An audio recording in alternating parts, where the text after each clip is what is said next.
Hi, I'm Rebecca Burtram. And I'm Adam Howard, and we want to welcome you to the Ascended Workplace, where we turn generational challenges into leadership wins by creating systems of accountability. Today's episode is called The Psychological Benefits of Consistent Accountability in the Workplace. For those of you who are joining us for the first time, we are the co-founders of Ascended Consulting. As former educators and team leaders from within the public education system, we have firsthand experience with the systems and policies that shape today's young professionals. So we understand where those systems fell short and how those gaps are now showing up in the workplace. That's why we are uniquely positioned to help organizations bridge the divide, bringing practical, proven solutions that build accountability, ownership, and growth from the inside out. In this episode, we're going to be talking about how consistent accountability actually boosts psychological well-being and why the healthiest, most resilient teams are the ones who know exactly what's expected of them and when they're provided the support they need to meet those expectations consistently. When done right, structure doesn't just help those people succeed, it helps them feel safe, focused, and capable. Yeah, most leaders talk about accountability in terms of goals and metrics and results, and those are all spectacular. But it's some additional benefits that happen when you have this structured accountability system in place that's effective. It also brings the benefits of mental clarity and emotional safety as well as confidence. So when people know what to expect and how to succeed, anxiety drops drastically and motivation rises. And as we know, a lot of young professionals in today's time are struggling with anxiety. They're called the anxiety generation for a reason. So we really want to try and capture what's creating these anxious qualities. Yeah, absolutely. So that's why we are going to look at some of the research benefits that come with consistent accountability in the workplace. And that number one benefit is that it does reduce anxiety through clarity. So it brings these clear goals and these clear roles. And when you have those two things balancing each other, there's a lot less second guessing taking place and the stress will drop. So that predictability lowers the cognitive load. Yeah, and also we're finding that it helps boost motivation and focus for those workers. People work harder when they know that they're being held accountable to their work, and we know that feedback loops, constant, consistent feedback loops, help strengthen their commitment to their work. Yeah, absolutely. People feel more committed to the things that they feel like they can succeed in. So if you're getting that feedback in a way that even when we're bringing constructive feedback where growth areas are needed, if they know that they're supported, then they know that they can achieve and reach at those levels. And because they know that, then they're like, yeah, I'm really motivated because I like succeeding, and they feel like they can succeed when they have that. And that kind of goes into the next benefit of building confidence and self-efficacy, because they start to say, yeah, I can definitely do this. And it's again tied to that regular feedback that's helping them to improve, not just to perform that one simple task. It helps them to improve and they see areas where they can grow. Yeah, that feedback and that I can do it mentality really focuses into or fosters a growth mindset. It allows the employee to feel like they're allowed to make mistakes and they can grow from those mistakes. And those mistakes aren't just going to stop them from being able to achieve things later. It's actually going to promote their willingness to try and their achievement in the long run. So we see that it's going to remove the fear of blame, and it's going to open the door to innovation and initiation towards creating those innovations. Yeah, because we even talked about last week this idea that people feel like, you know, today's generation lacks initiative, right? But sometimes it's just they're afraid of failure. So it's not that they don't want to try new things or do new things. It's that feeling of, oh my goodness, if I try this and I fail, then I'm just going to be seen as a terrible employee, and I'd rather not even try. I'll just stay within this little lane here. But then it really creates a negative feedback cycle, right? Yep. So having a consistent, clear communication about goals, outcomes, and all of that, but then providing the feedback, if that feedback includes very clear steps that the team member can take, it removes that feeling that oh, I shouldn't try new things because if I do, they're just going to tell me I'm wrong. Instead, it's like I can try it and they're going to help me refocus and go the direction I need to go. Yeah, we have to be able to try new things in order to create innovation. We can't just be stuck in the exact same negative feedback loop, which can occur if it's not an accountable structure or accountable culture. Yeah, right? absolutely. So really we see just overall, it's just going to strengthen the emotional well-being of everyone in that culture. It's going to create the fair treatment of the accountable structure is going to lead to trust so that everyone's able to work with each other in a positive way.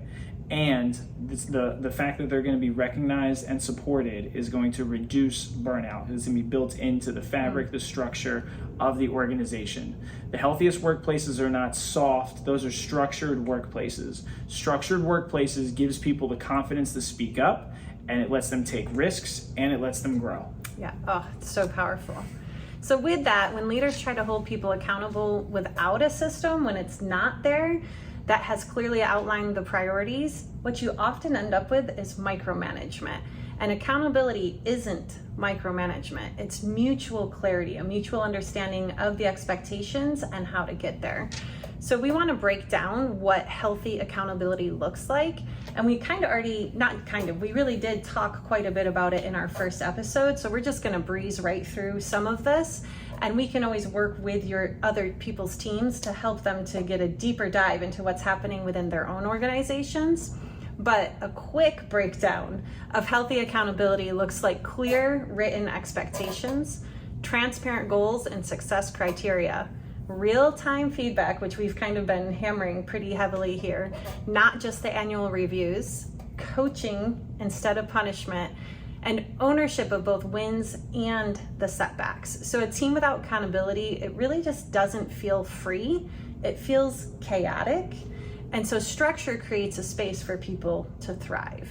Yeah, without that structure, we talked about it in the last episode, it can create a lack of resilience in the employee, because if they're not in a structured environment, they don't feel like they'll be able to try new things, as we talked about, and that initiative. But as we know, healthy accountability is going to build that retention and that culture. So if we look at it for just purely the business perspective of it all, burnout isn't just going to be too much workload. Burnout is a case about emotional stability within the organization.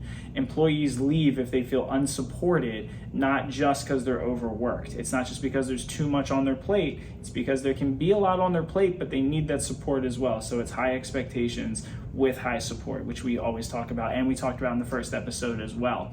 But just overall, that psychological safety is the foundation of the retention and innovation that companies need in order to grow, right? So the best accountability systems don't just get you the results, they keep your people healthy and they keep the people showing up, that retention. Yeah, and that's such like a big pain point right now within our workplaces, because this younger generation, as we already talked about, they're labeled the anxious generation.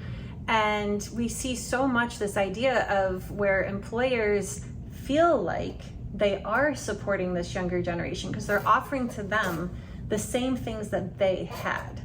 But those things aren't working anymore. And so that's where we see this true pain point. And that's why it's really important for the managers and the leaders within organizations to truly understand how to utilize a system of accountability in a way that really fosters this healthy environment for their emotional well-being. And although some people we use that term soft, some people are like, we're getting so soft on this generation. I think what we really need to reframe that and say, no, we're providing them what they actually need in order to succeed. And when that occurs, everyone is happier, right? The pain point is removed when we provide that psychological safety.